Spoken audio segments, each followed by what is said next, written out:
shipping. So, what is it? Well, I'm not talking about this. Shipping is basically putting two or more people or characters in a relationship. The people or characters in the ship don't have to be in an actual or fictional relationship for them to be shipped together. It usually starts with the shipper thinking, oh, they look cute together, and voila, a ship is born. The people or characters in the ship could be from novels, mangas, manhwas, movies, dramas, even real life. The ship also have names, which is some combination of the names of the people or characters in the ship. For example, I think changing of love interest is a good thing. It keeps watchers from permanently boxing in an actor in a particular role. When you're with different partners, it reinforces the fact that you're an actor, not one particular character. Now, the genre I'd like to focus on is BLs, specifically violence. Now, for the most part, promoting any series or movie follows the same formula. You see, Thai BLs, they have their own special flavor for promoting, and one that I'm not sure will serve their actors well in the long run.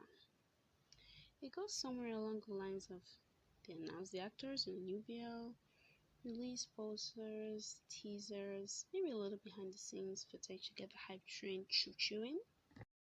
Up to this point, things are mostly still quite in Normalsville.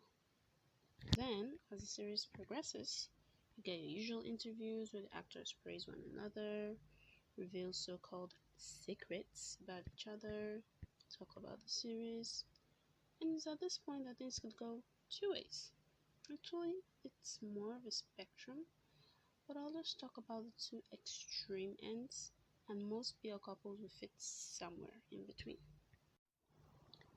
We have end one, where as the series progresses, the ships do interviews, photo shoots, post about each other on their Instagram, and all that jazz.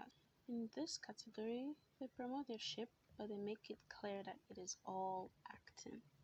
There's usually playful banter, but all in all, they ensure to draw a line between the characters they're playing and themselves in real life. Now, even with the actors doing all this, shippers still gonna ship. When it comes to the end two couples, it is a struggle. I just don't get it. I understand doing shows together, taking pictures, singing together, dancing together. For all these, I'm like, go get that money. Do what you gotta do to get that money. But when you post a video of you and your co star nuzzling each other, whispering sweet words, even kissing, I just don't get it. You did this for what? Doing stuff like that perpetuates the idea that it's not just fan service, that your relationship is real. That's just more ammunition to kill off whatever few brain cells the shippers had in the first place. These people will watch videos of their ship frame by freaking frame. They'll dissect every eye contact that lasts more than a millisecond, every touch, clothes they're wearing, accessories, posture. Everything will be scrutinized with the intensity of 1,000 suns. Sometimes videos like this pop up in my timeline, usually with a lot of arrows drawn between the ship as a thumbnail. And I do genuinely think that they miss their calling in detective work. But it is quite scary, the lengths that some of these fans can go to. The actors build this perfect fantasy bubble, but then when they're ready to go back to the real world, the Delulu shippers aren't ready to let go. These Delulus will stalk them, harass them, their families, their life partners, if they have one, and if they try to act in another series with another actor, they will accuse the actor of cheating and label the new partner a homewrecker. The only reason I can come up with for actors choosing this route is the financial gain. And well, ultimately, it's their life and they can do what they like with it. I'll just like to take a moment to state that I firmly believe some interviewers should be locked up, or at the very least, fined for some of the bizarre questions they ask, or just absolutely heinous acts they impose on their guests. I've watched interviews where I feel myself plummeting into tectonic plates' depth of cringe. In these scenarios, I feel so sorry for the end one couples because you can clearly see how uncomfortable they are, and I just wish someone would whisk them away from such nonsense. But they usually regroup and respond as professionally as possible. It was even through these kind of interviews that I discovered that some BL actors have ninja level deflection skills. For N2 ships, these kind of asinine interviews become their moment to shine. They could spew the most nonsensical shit like, I woke up my acting partner by singing Despacito with my nostrils.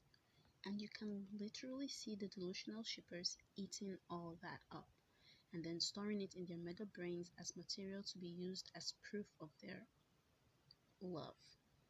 For the interviewers, I'm obliged to ask, why? Just let these poor gorgeous men live in peace.